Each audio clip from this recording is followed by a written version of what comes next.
di podcast Zonasi Biologi, tempat ngobrol asik seputar pengetahuan dan akademik yang pastinya menginspiratif dan mengedukasi. Setelah lama tak berjumpa, akhirnya kita dapat berjumpa lagi di episode kali ini yang kembali hadir dengan topik yang sama, membahas tentang akademik yang pastinya lebih mendalam dan penuh informasi. Simak hingga selesai ya, karena aku, Mustafa Gibran, bakal melewati podcast ini hingga selesai dan juga ditemani dengan dua narasumber yang keren dan penuh menginspirasi juga. Langsung saja kita sapa narasumber kita. Halo Kak Kia dan Kak Nurma. Halo Kak.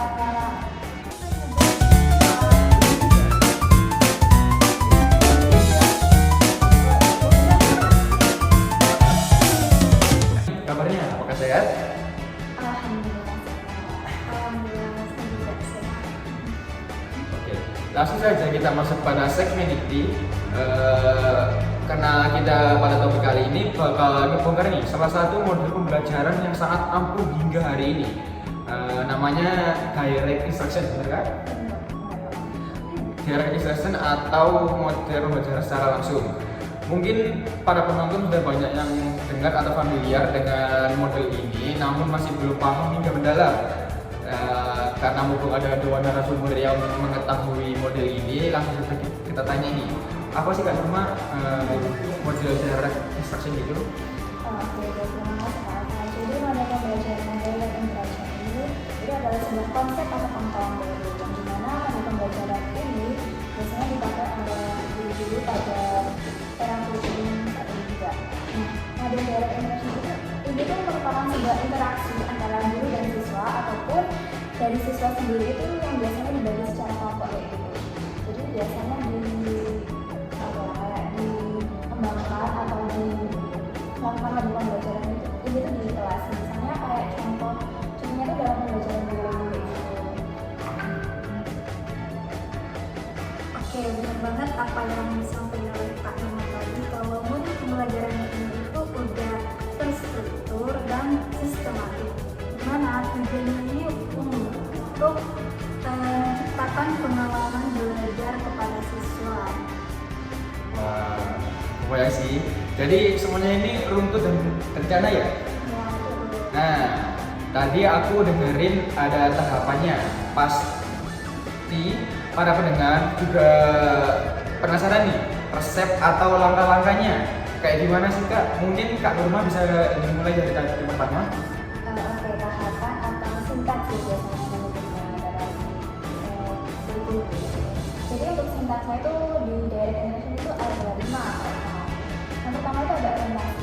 Kalau orientasi ini tuh contohnya ya, misalnya tuh guru itu akan merefleksi atau kayak mengulas kembali materi yang lalu sudah dibahas. Jadi ketika hari itu mau materi yang baru itu bakal mengulas lagi materi lama. Terus kemudian di orientasi ini tuh guru akan mengawali dengan presensi seperti itu, menanyakan kabar siswa-siswanya. Terus biasanya ada games jadi biar siswanya itu semangat gitu awal-awal.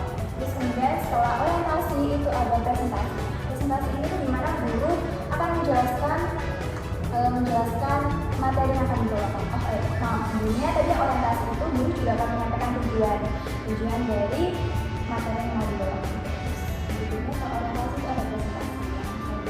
Jadi presentasi itu dimana guru akan menyampaikan materinya itu melalui PPT ataupun menunjukkan melalui video. Bisa saja setelah guru menyampaikan materi tersebut, nanti guru bisa memberikan soal-soal kepada siswa yang artinya siswa tersebut itu bisa merespon materi yang dibawakan oleh guru. Kemudian setelah itu ada praktik. Dimana praktik itu biar lebih gampangnya nih, aku ibaratkan kayak praktikum fotosintesis gitu ya. Praktikum fotosintesis ini kan jadi itu awalnya itu menjelaskan materinya di awal di presentasi itu. Kemudian praktiknya itu nanti dulu mengawali praktik dengan memberikan contoh melihat organel-organel pada sel tumbuhan itu di mikroskop. Guru itu memberikan langkah-langkahnya, bagaimana sih caranya menggunakan mikroskop, bagaimana sih caranya melihat organel-organel di daun. Kemudian setelah itu nanti guru juga akan memberikan kesempatan kepada siswanya, kayak gantian gitu. Setelah itu biar mencoba ya siswa itu bisa mencoba gimana sih cara mengatasi dengan selain itu setelah yang sintaks yang aku punya praktik itu tadi, kemudian itu ada praktik secara bimbingan guru. Ya sebenarnya di bawah bimbingan guru itu kan kayak kiai ya gitu banget. Jadi di bawah bimbingan guru itu dimana nanti siswa itu akan dibagi menjadi beberapa kelompok gitu kak, dibagi menjadi beberapa kelompok yang dimana misalnya ada 36 siswa itu ada 6 kelompok, kemudian dibagi menjadi beberapa kelompok itu. Kemudian setelah dibagi nanti guru akan memberikan pembagian kayak instrukturnya itu nanti dibagi ke beberapa kelompok tersebut. Kemudian nanti anggota mereka atau siswa-siswa yang sudah dibagi itu nanti mereka bakal melakukan praktik dulu, yaitu melihat performance yang ada pada atau di nah nanti guru juga tetap memandu gitu ya, misalnya dari anggota kelompok ini kayak kurang paham atau cara menyalap daunnya itu masih salah atau gimana, nanti guru juga ikut membantu. Kemudian setelah itu ada sintaks yang terakhir, itu sintaks mandiri. Jadi setelah mereka dibagi menjadi beberapa kelompok, mungkin nanti mereka juga kalau beberapa kelompok itu kan misal ada 6 anggota nih, kan pasti kan yang apa ya, kayak yang dengan mikroskop itu kan cuma 2 atau 3 aja gitu kan ya. Jadi kayak semuanya itu mungkin nggak adil gitu kan ya, kayak nggak bisa banyak atau gimana, terus nggak adil gitu kan. Jadi mungkin di tes secara mandiri ini nanti tuh di sesi akhirnya tuh bakal ada tes, yang dimana tes tersebut mereka tuh bakal maju satu gitu ya, misalnya absen lah atau acak gitu kan ya. Biar apa, biar tes tersebut itu bertujuan untuk mengetahui si siswa itu ya betul banget kak, berapa lama mereka mengetahui tentang mekanisme pembelajaran. Wah, keren sekali bukan penonton apa yang sudah dijelaskan sama Kak Nurman ini. 5 tahap yang sangat terstruktur ya, mulai dari yang dipegang erat sama guru sampai akhirnya dilepas secara mandiri. By the way nih Kak, apakah ada pendapat lain atau tanggapan lain dari Kak Kia? Nah, kalau dari aku sih kurang lebih sama ya, karena ini ambil dari pengalaman aku pribadi pas ada waktu buat ngajar di SMA itu untuk sintaksnya sama seperti yang udah disampaikan sama Pak Nurma, ada orientasi. Nah, dimana pada orientasi ini aku sebagai guru pertama itu tentunya harus absensi ya, absensi murid-murid, apakah ada yang hadir atau yang tidak hadir. Nah, kemudian aku juga bakalan mereview materi sebelumnya, pas seperti yang udah disampaikan Pak Nurma. Nah, selanjutnya selain itu aku juga bakalan ngasih kontrak belajar, dimana di pertemuan selanjutnya itu aku udah memberitahuin siswa kalau minggu depan kita akan mempelajari materi yang seperti kayak materi struktur dan fungsi jaringan pada tumbuhan. Nah, selanjutnya pada tahap yang kedua itu ada presentasi. Nah, di sini aku bakalan menjelaskan materi dari struktur dan fungsi jaringan pada tumbuhan ini, sekaligus nayangin nih dalam bentuk video yang bisa diambil dari YouTube. Nah, selanjutnya ada tahap praktik. Nah, di tahap praktik ini aku sebagai guru akan memberikan prosedur kepada murid-murid bagaimana sih langkah-langkah proses yang ketika kita mengamati organ sel di bawah mikroskop. Nah, kemudian pas di praktik ini aku bakalan mempraktikkan terlebih dahulu kepada murid-murid bahwa cara penggunaan mikroskop itu kayak gini, untuk yang ini begini. Dan tahap ketiga ini aku sebagai guru akan memberikan prosedur kepada siswa tentang langkah-langkah proses mengamati organel tumbuhan di bawah mikroskop dengan alat dan peralatan yang disediakan. Ada daun sebagai medianya, kemudian ada mikroskop, objek glass, preparat, sama overglass, terus yang terakhir itu yang punya aquades. Betul, aquades itu penting banget ya Kak ya. Nah, terus prosesnya itu pertama kita akan bakalan membuat sayapan tipis pada permukaan daun. Terus kita akan meletakkannya di bawah preparat. Kemudian itu ditetesi dengan aquades. Setelah ditetesi aquades itu bakalan ditutup sama overglass. Setelah aku nunjukin langkah-langkah tersebut, aku bakalan memberikan kesempatan nih kepada siswa-siswa untuk mencoba secara mandiri.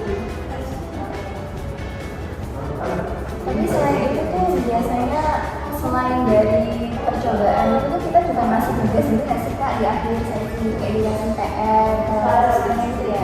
Nah betul ya. Sebelum masuk ke tahap yang terakhir itu ada yang tahap keempat di mana siswa itu bakalan melakukan praktikum secara mandiri, tapi tetap di bawah pengawasan aku sebagai guru. Di tahap terakhir itu aku bakalan memberikan lembaran kerja siswa berupa LKS. Nah, dimana ini tuh mengukur seberapa paham sih siswaku ini terhadap praktikum yang udah diselenggarakan ini. Wow, pengalaman pribadi yang keren banget nih ya Kak Kia. Oh iya, ngomong-ngomong ini, model ini kayaknya nggak asing ya kalau dihubungkan saya sama teori belajar. Emangnya memang ada nggak sih kan kaitannya? Betul banget, ini ada kaitannya sama teori belajar dari Albert Bandura. Dimana kalau dari teori Bandura ini kan manusia belajar dengan cara mengamati orang, kan? Nah, jadi itu pas banget pada tahap presentasi, terus pada saat tahap praktikum, dimana siswa ini memperhatikan gurunya dalam melakukan pas gurunya itu melakukan tahapan pas ini Sebelum praktikumnya dulu ya? ya betul. Oke, jadi selain yang disebutkan Kak Kia tentang teori belajar Albert Bandura, itu juga dalam direct education itu bisa dikaitkan juga sama teori dari Ki Hajar Dewantara. Pasti Kak dan teman-teman di sini juga udah nggak asing kan ya sama teori Ki Hajar Dewantara.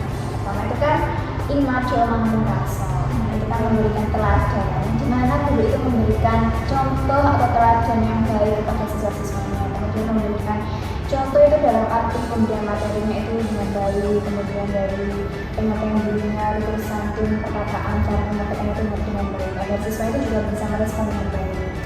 Kemudian selain itu Imajo Mangunkarso, itu tuh tandanya guru itu memberikan semangat gitu kan. Guru memberikan semangat kepada siswa-siswanya agar mereka itu bisa bersemangat dalam mengikuti atau dalam melaksanakan pembelajaran. Kemudian yang terakhir itu ada Tuturi Handayani, yaitu artinya memberikan dorongan, yang dimana ketika pada tahap evaluasi atau tahap akhir siswa itu merasa masih kurang cukup mampu mencapai kayak target pembelajarannya, nanti guru itu masih bisa memberikan dorongan.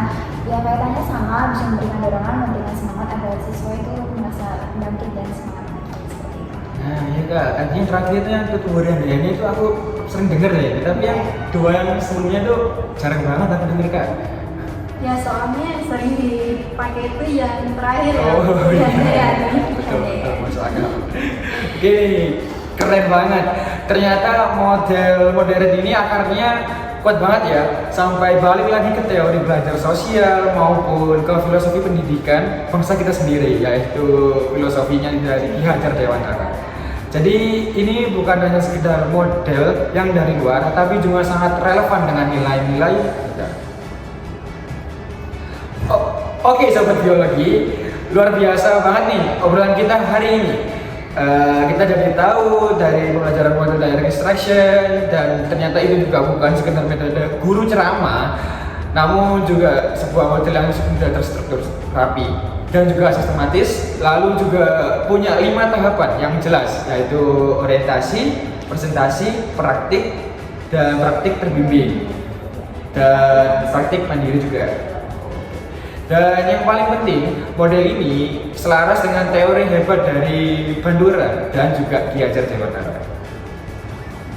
Terima kasih banyak Kak Nurma dan Kak Kia atas ilmunya yang bermanfaat dan juga mau bagi ilmu kepada para penonton dan juga ke saya. Sama-sama, semoga ilmu yang kita sampaikan ini juga bisa bermanfaat untuk penonton juga. Baik, sobat biologi, jangan takut untuk mencoba menerapkan model ini dalam kelas kalian. Semoga episode kali ini bermanfaat. Aku, Ova, pamit undur diri. Dan sampai jumpa di episode zonasi biologi.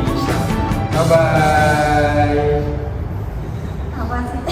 Sudah.